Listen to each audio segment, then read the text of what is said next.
안녕하세요. 카페에서 많은 분들이 질문을 주셨던 해외 바잉에 대한 이야기를 나눠보도록 하겠습니다. 제일 많이 주셨던 질문인데, 해외 나갈 때는 최소 어느 정도의 자본금이 필요한가요? 라는 질문을 제일 많이 주셨거든요. 저는 어느 나라를 갈지에 따라서 이제 국가를 먼저 선택하고 자본금을 설명드리는 편이거든요. 이제 유럽 쪽으로 나가신다라고 말씀을 하시면 저는 보통 7천만 원에서 8천만 원 이상은 들고 나가셔야 된다라고 말씀을 드리고, 아니면 이제 가까운 일본이나 동남아시아 쪽으로 나가신다고 하시면 저는 한 3천만 원 정도는 들고 나가시는 걸 권장드립니다. 유럽 같은 경우에는 7천만 원에서 8천만 원 정도는 이제 사입을 해와야 이제 경비라는 걸 이제 떨구고 어느 정도 마진을 확보하기에 좀 유리해서, 너무 적은 금액을 가지고 체험하러 가는 것보다는 어느 정도 자본금을 확보하신 뒤에 해외 바잉을 마음먹고 한번 가시는 게 좋을 것 같습니다. 그리고 나서 두 번째는, 이것도 익숙하지 않으신 분들이 제일 많이 주시는 질문인데, 해외 나가면 명품을 조금 싸게 살 수 있나요? 라는 질문이에요. 그런데 우리가 흔히 말하는 하이엔드 명품들, 샤넬이랑 에르메스 같은 경우에는 사실 도매라는 개념이 존재를 하지 않거든요. 그러니까 도매가 존재하지 않는다는 뜻이 뭐냐면, 물건을 엄청나게 많이 살 수 있는 능력이 있더라도 저렴하게 구매해올 수가 없다는 걸 의미를 해요. 그래서 내가 가서 사나, 이제 다른 엄청나게 돈이 많은 사람이 가서 사나 똑같거든요. 그래서 해외 나가서 내가 싸게 살 수 있는 브랜드가 아니에요, 샤넬과 에르메스는. 그런데 스톤 아일랜드나 메종 키친에 이런 브랜드들은 싸게 사올 수가 있죠.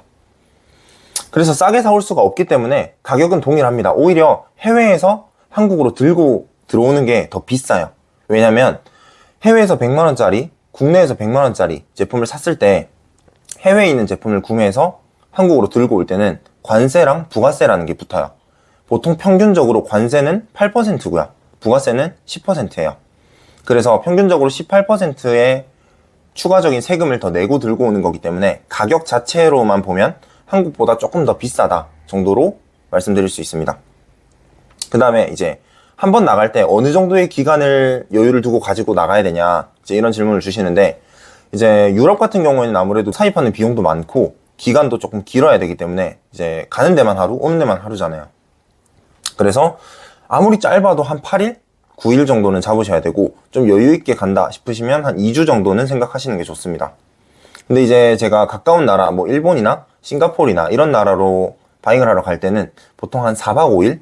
아니면 좀 가까운 일본 같은 경우에는 2박 3일, 3박 4일 정도에 끝내는 편인 것 같아요. 그리고 제가 굳이 국내에서도 바잉을 할 수 있는데 해외로 나오는 이유가 있을 거잖아요. 그 이유는 이제 한국에만 나오는 제품들이 있고요, 일본에만 나오는 제품들, 유럽에만 나오는 제품들, 이제 각 나라마다 출시되는 제품들이 다 다르거든요. 예를 들어서 한국에는 빨간색, 노란색 이런 게 나오면 해외에는 핑크색 이런 게 나올 수도 있고요. 한국에 없는 디자인이 해외에만 출시되는 경우도 있어요. 그래서 내가 해외에 나와서 남들이 아무도 못 사는 제품을 내가 사가지고 가면 좀 마진율이 50%, 60%, 많게는 80%까지 나오는 제품들도 많이 발견하실 수가 있어요. 그리고 이제 해외에서 물건 사는 것까지는 알겠고, 어떻게 돌아가는지도 알겠고, 어느 정도 기간이 필요한지, 얼마 정도의 자본금이 필요한지도 알겠다. 근데 해외에서 한국으로 물건을 사서 들고 올 때 어떻게 들고 오냐, 이제 이런 걸 많이 질문해 주시더라고요. 이거는 무역의 일부분인데 어렵게 생각하실 필요가 없어요. 예를 들어서 내가 해외에서 100만원짜리 지갑을 하나 샀다. 그러면 한국으로 들고 오기 위해서 세금을 내야 된다고 아까 말씀드렸잖아요. 그러면 그 세금은 관세사를 통해서 처리를 할 수 있는데, 내가 해외 바잉을 가기로 마음을 먹었으면 이제 출국하기 전에 관세사 사무소를 알아보셔야 돼요.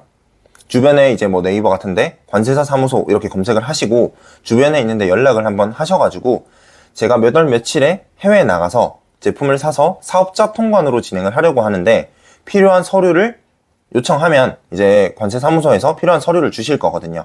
그러면 친절하게 작성하는 방법도 다 알려주실 거고, 그 방법대로 처리를 하시면 처음 해보실 때 조금 무서우실 수도 있는데 막상 해보면 아무것도 없으니까 그렇게 통해가지고 사업자 통관을 진행하시면 됩니다. 그리고 이제 구매한 제품들을 팔았을 때 마진이 얼마나 남냐, 이게 조금 궁금하실 텐데, 사실 어떤 제품을 사느냐에 따라서 조금씩 달라요. 이제 에르메스 같은 경우에는 회전율은 조금 떨어지지만 마진율이 엄청 큰 제품들이 많거든요. 적게는 20%에서 많게는 50%, 60%까지 올라가요. 그래서 평균적으로 예를 들어서 3천만원 정도, 5천만원 정도 바잉을 했다. 그럼 이걸 가지고 가서 팔면 평균적인 수익률이 한 20%에서 25% 정도 나오는 것 같아요. 근데 이제 에르메스만 바잉을 했을 경우에는 한 25% 정도 나오는 것 같고, 샤넬이랑 조금 섞어서 바잉을 하게 되면 이제 한 20%? 18% 정도 나오는 것 같아요. 그래서 아무래도 국내에서 구하는 것보다 마진율이 조금 떨어질 수는 있지만, 이제 해외 바잉이 좀 맞으시는 분들은 해외 바잉도 적극적으로 활용하시면 좋을 것 같습니다. 그 다음에 마지막으로 사야 되는 것도 알겠고, 앞에서 제가 궁금한 부분들에 대해서 답변을 드렸는데, 팔릴 만한 제품들, 그러니까 돈이 될 만한 제품들을 어떻게 찾을 수가 있냐, 이런 질문들을 많이 주시더라고요. 이 부분은 사실 되게 간단해요. 저도 아무것도 모르거나 처음 나온 브랜드들, 이제 이런 것들을 시장 조사할 때 크림이라는 사이트를 활용하거든요. 그래서 크림이라는 사이트에 들어가셔서 로그인을 하게 되시면 검색창에 검색을 한번 해보세요. 샤넬, 에르메스, 아니면 에르메스 지갑, 샤넬 지갑, 이런 식으로요. 그러면 로그인 하시고 검색하신 다음에 그 제품 리스트를 보면 거래량이 얼만큼 있는지 나오거든요. 그러면 그 거래량을 보고, 아, 이 제품은 인기가 있다, 이 제품은 인기가 조금 부족하네, 이거는 사야겠다, 말아야겠다, 이렇게 판단을 하는 하나의 기준이 돼요. 네, 그럼 이렇게 해서 오늘은 해외 바잉 시에 많이들 궁금해하시는 질문들에 대해서 정리를 해봤는데요. 해외 바잉을 지금 준비하시거나 관심 있으신 분들에게 좀 도움이 되셨으면 좋겠습니다. 그럼 다음 영상으로 찾아뵙도록 하겠습니다. 감사합니다.